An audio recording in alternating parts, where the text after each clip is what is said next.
১৯৭১ সালে পরাধীনতার গ্লানি মুছে জন্ম হয় নতুন বাংলাদেশের। মানুষ যে প্রত্যাশা নিয়ে প্রাণপণ চেষ্টা করে দেশকে স্বাধীন করলেন, তার বিন্দুমাত্র প্রত্যাশা পূরণ করতে পারলেন না শেখ মুজিব। তিনি হয়ে উঠেছিলেন বাংলাদেশের নয়া স্বৈরাচার। তিনি দেশের ক্ষমতা চিরদিনের জন্য কবজা করতে গঠিত করেন বাকশাল।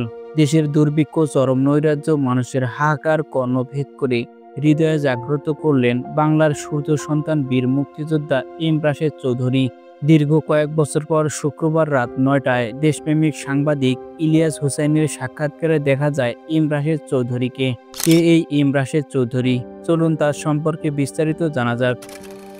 এম রাশেদ চৌধুরী জন্মগ্রহণ করেন চাঁদপুরের এক মধ্যবিত্ত পরিবারে। তার ছোটবেলার জীবন তেমন সুখের ছিল না। বিভিন্ন চড়াই উতরাই পেরিয়ে ভাগ্যক্রমে ১৯৬৩ সালে যোগ দেন পশ্চিম পাকিস্তানের বিমান বাহিনীতে কিছুদিন চাকরি করার পর যোগ দেন সেনাবাহিনীতে। ১৯৭১ সালে তিনি পশ্চিম পাকিস্তানের সেনা ক্যাপ্টেন ছিলেন। মুক্তিযুদ্ধে চলাকালীন সময়ে পূর্ব পাকিস্তানের হত্যাযজ্ঞ দেখে তিনি নিজ দেশে এসে যুদ্ধ করার সিদ্ধান্ত নেন। তাই তিনি শত চেষ্টার পর পাকিস্তানের লাহোর দিয়ে পাকিস্তানি জিপ চালিয়ে ঢুকে পড়েন ভারতে। এরপর বাংলাদেশের পূর্বাঞ্চলে জিয়াউর রহমানের জেড ফোর্সের সাথে যুক্ত হয়ে বীরদর্পে যুদ্ধ করেন, গঠিত করেন গোলন্দাজ বাহিনী। পেয়েছেন সাহসিকতার পুরস্কার বীর প্রতীক। বাংলাদেশ স্বাধীন হলে তিনি তার নিজ কর্মে ফিরে যান। কিন্তু শেখ মুজিব শাসক থেকে হয়ে ওঠেন শোষক। দেশের দুর্ভিক্ষ, মানুষের হাহাকার সইতে না পেরে রাষ্ট্রযন্ত্রকে পরিবর্তন করার প্রতিজ্ঞা করেন। সেনা অভ্যুত্থানের নেতৃত্ব দিয়ে হয়েছেন জাতির সূর্য সন্তান। এরপর ১৯৭৬ সালে পররাষ্ট্র মন্ত্রণালয়ে স্থানান্তর এবং পরবর্তী ২ দশক দেশ সেবায় নিয়োজিত রেখেছেন নিজেকে। Nairobi, Thailand, Libya, Germany, Kuala Lumpur, Brasilia, Nigeria ও কানাডায় কূটনৈতিক চাকরিতে নিয়োজিত ছিলেন।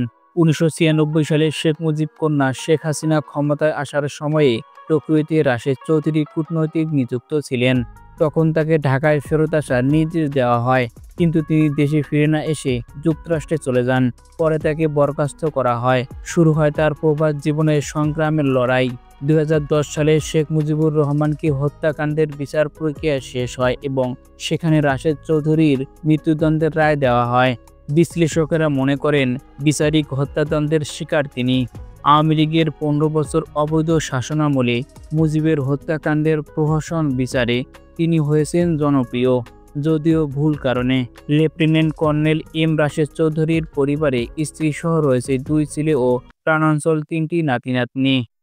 তার লেখা ৩টি বইয়ের শেষের মোড়কে তাদের পিতা ও দাদার প্রতি গর্ব, শ্রদ্ধা ও ভালোবাসার এক নিদর্শন ফুটে উঠেছে।